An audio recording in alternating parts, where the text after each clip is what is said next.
नमस्कार दोस्तों।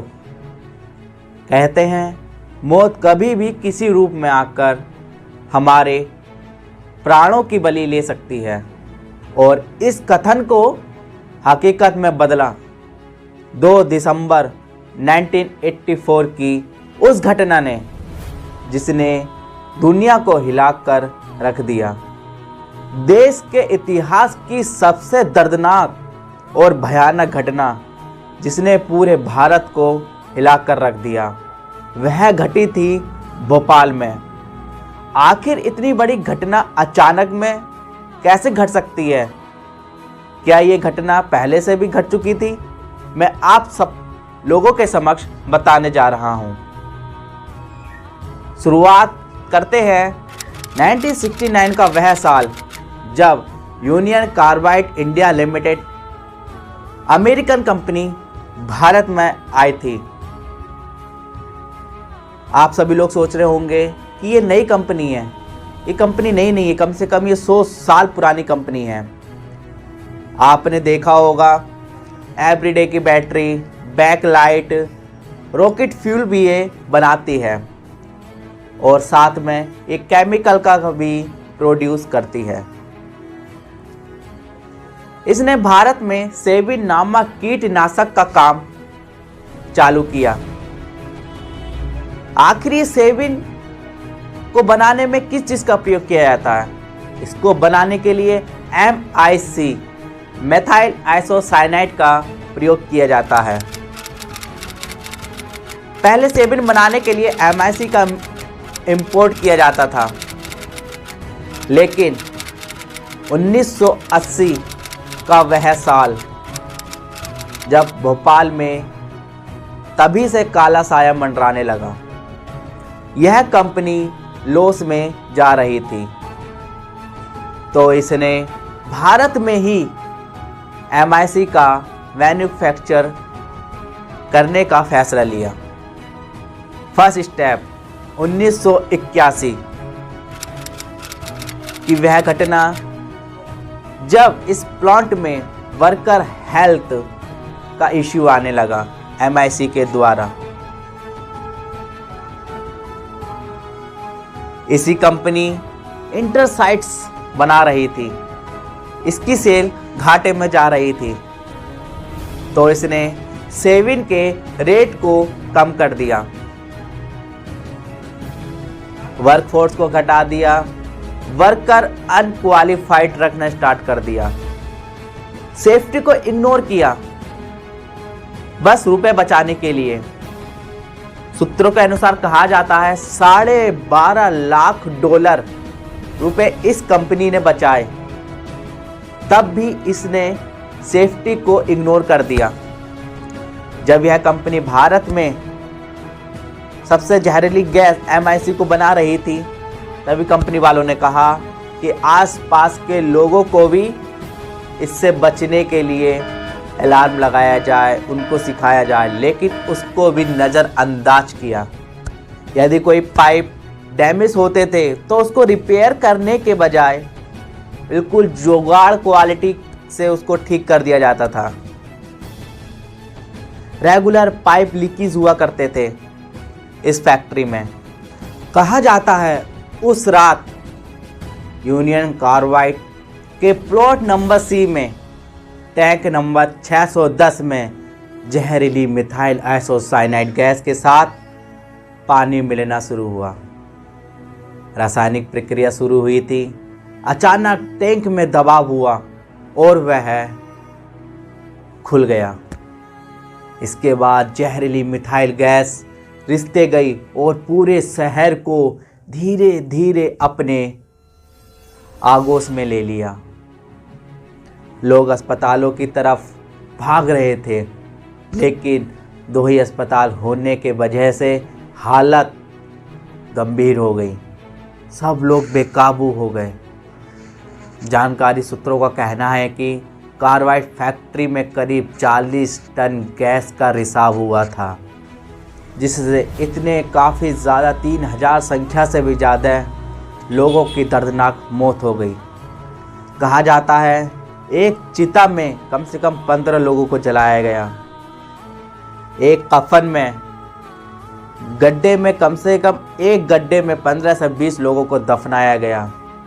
चिताएं कम पड़ गई, कफन कम पड़ गए। आखिर ये दर्दनाक मौत अचानक में तो नहीं हो सकती। क्या किसी ने इसका खुलासा नहीं किया? क्या किसी ने इसका प्रोटेस्ट नहीं किया? इन सब बातों का मैं आपको जवाब देता हूँ। आखिर इतनी बड़ी घटना अचानक में तो नहीं हो सकती, या तो किसी की लापरवाही होगी। सबसे पहले जो मैंने आपको बताया, सेफ्टी को इग्नोर किया गया सुपरवाइजर के द्वारा, कंपनी के द्वारा। आखिर MIC को किन किन माध्यमों से बनाया जाता है, इस पर हम चर्चा करते हैं, तभी हम इसको और अच्छे से समझेंगे। MIC को बनाने के लिए 3 बड़े टैंकों का प्रयोग किया जाता था अंडरग्राउंड। E610, E619 और E611। E610 और E611 में MIC को भरा जाता था। कॉरपोरेशन के तरफ से 50% से ज़्यादा इसमें MIC को फुल नहीं किया जाना चाहिए था, लेकिन उस रात 75% MIC इसमें भरी गई। तीसरा टैंक E619, जबकि इसको इमरजेंसी में खाली किया जाना था, लेकिन MIC को स्टोर करने के लिए इसमें भी 500 टन वाटर फुल किया गया। इसमें इमरजेंसी प्रेशर वाल्व को हटा दिया गया था।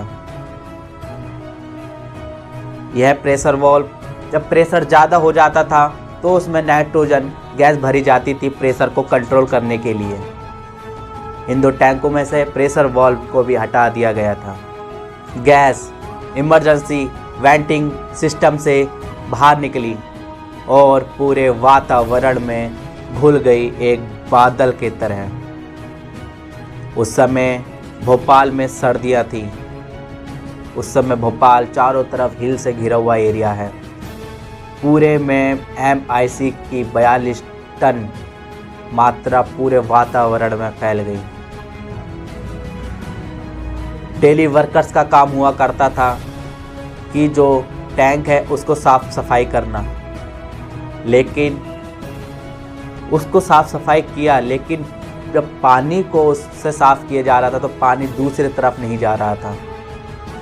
ये सब लोगों को पता थी, लेकिन लोगों ने इसको भी नज़रअंदाज किया।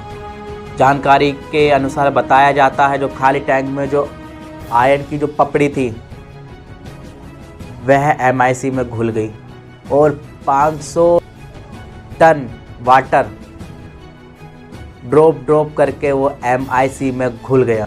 जैसा कि मैंने बताया कि प्रेशर यूनिट में कभी कभी रुकावटें आ जाती थी, लेकिन इन रुकावटों को दूर करने के लिए उसको साफ सफाई की ज़रूरत पड़ती थी, लेकिन वो प्रेशर यूनिट ही खराब था। आखिर जब सफाई करते हैं तो वाटर MIC टैंक में नहीं पहुँचे तो उस स्लिप लाइन लगाया जाता है।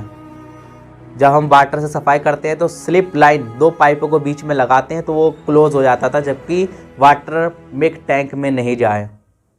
लेकिन सूत्रों के अनुसार ये बताया गया कि उस रात स्लिप लाइन को भी हटा दिया गया था। वेंट गैस स्क्रबर ये भी ख़राब था, जो कि डेंजरस गैस को यह निष्क्रिय करता था।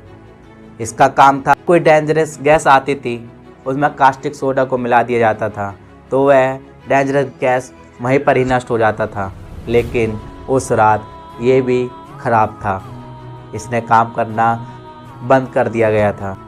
हम बात करते हैं फ्लेरेट टावर, जो कि यह MIC की गैस को जला दिया करता था, लेकिन इसमें से भी 4 फुट लंबा कोरिडेड पाइप को निकाल दिया गया, जो कि कभी लगाया नहीं गया, जिस कारण MIC गैस कभी जलकर नष्ट ही नहीं हुई। वाटर स्प्रे छोटे थे, वो टावर के ऊपर जहाँ से MIC निकल रही थी वहाँ तक नहीं पहुँच पा रहा था। बस एक कटौती की वजह से मतलब अपने पैसे बचाने के लिए सेफ्टी को ध्यान ही नहीं रखा। के साथ जानकारी मिली अक्टूबर 1984 में ही कंपनी ने ये प्रोजेक्ट बंद कर दिया था। ये बस जो स्टोरेज MIC थी उस पर ही वर्क कर रही थी। इतनी बड़ी लापरवाही। और फैक्ट्री में 2 अलार्म लगाए गए थे। यदि कोई प्रॉब्लम हो तो वो एक वहाँ पर जो एम्प्लॉय काम करते थे उनके लिए, सेकंड अलार्म जो काफ़ी तेज़ बजता था वो वहाँ की जनता के लिए। सूत्र के अनुसार दोनों अलार्म ही खराब थे और वहाँ से जो प्रेशर जिससे नापा जाता था, जो मैंने आपको पहले बताया कि 50% से ज़्यादा इसमें रिकमेंडेशन नहीं थी, लेकिन उस समय 75% MIC को फुल किया गया था। उसका प्रेशर मीटर भी ख़राब था। जब MIC गैस जब वाटर में रिएक्ट करती है तो एक काफ़ी ज़्यादा टॉक्सिन गैस निकलती है। पूरे वातावरण में मौत का साया मंडरा दिया इसने।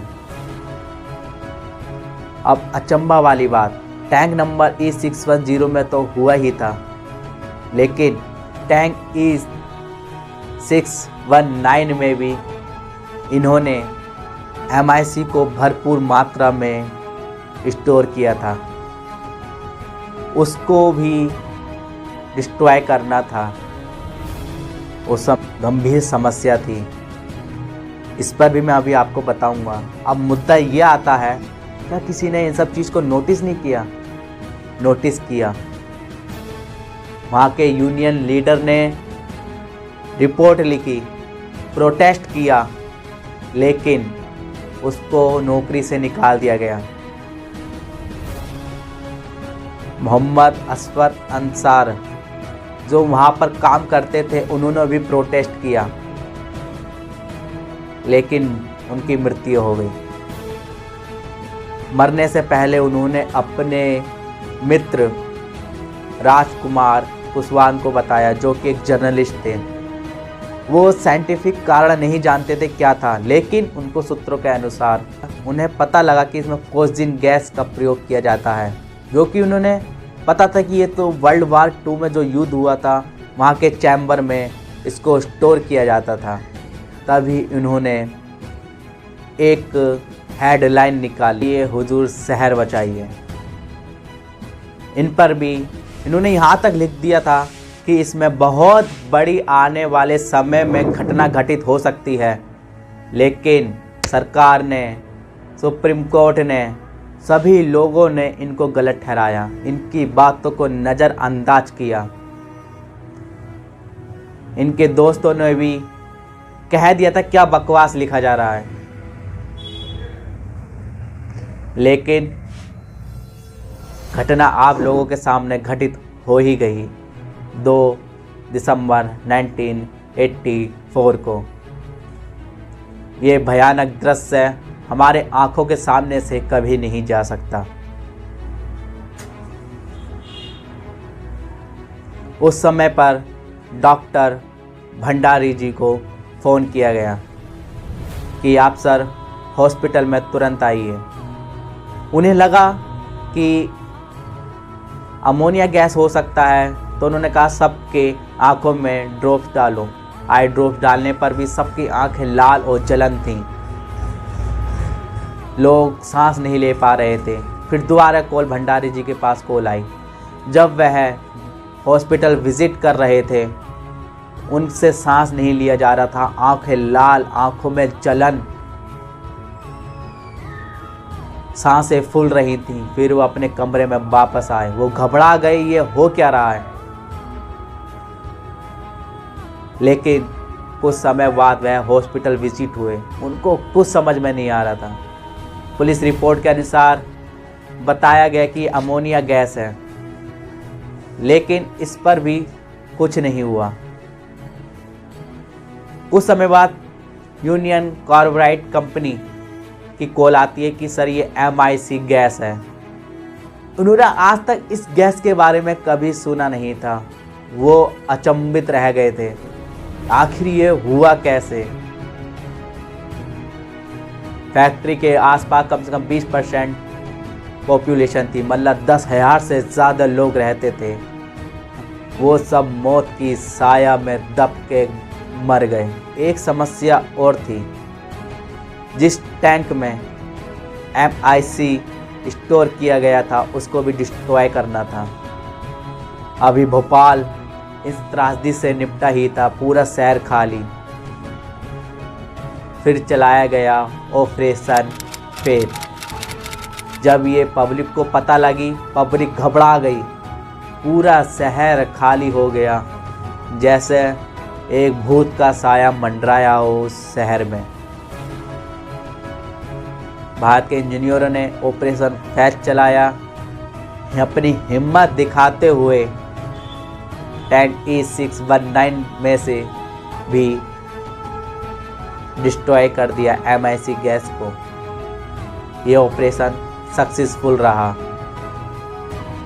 जांच पड़ताल के अनुसार बताया गया ये सभी लापरवाही हमारे सुपरवाइजरों की थी।